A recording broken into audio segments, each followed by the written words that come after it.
Yashashwani. I am in 7th standard. Today's speech is about cells. అందరికీ శుభోదయం. నా పేరు సంజన. నేను 7వ తరగతి చదువుతున్నాను. ఈ రోజు నేను చెప్పబోయే అంశం కణాలు. You have seen that buildings are made up of bricks. భవనాలు ఇటుకలతో నిర్మితమై ఉండడాన్ని మీరు చూసే ఉంటారు. Similarly, the bodies of living organisms are made up of small units are called cells. అలాగే సజీవుల యొక్క దేహం చిన్న చిన్న ప్రమాణాలతో నిర్మితమై ఉంటాయి. Cells can be seen only under the microscope. కణాలను కేవలం సూక్ష్మదర్శి ద్వారా మాత్రమే కనబడతాయి. Some organisms are made up of only one cell. కొన్ని జీవులు ఒకే ఒక కణంతో నిర్మితమై ఉంటాయి. The cell is enclosed by a thin outer boundary or called cell membrane. కణం కణత్వచం అని పిలువబడే పలుచని వెలుపలి పొరతో ఆవరించబడి ఉంటుంది.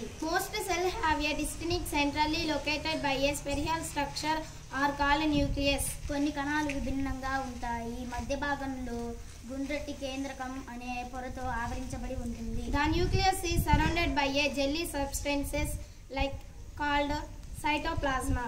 కేంద్రకం కణ ద్రవ్యం అని పిలువబడే జెల్లీ వంటి ఆహార పదార్థంచే ఆవరించబడి ఉంటుంది. Thank you for all. ధన్యవాదాలు.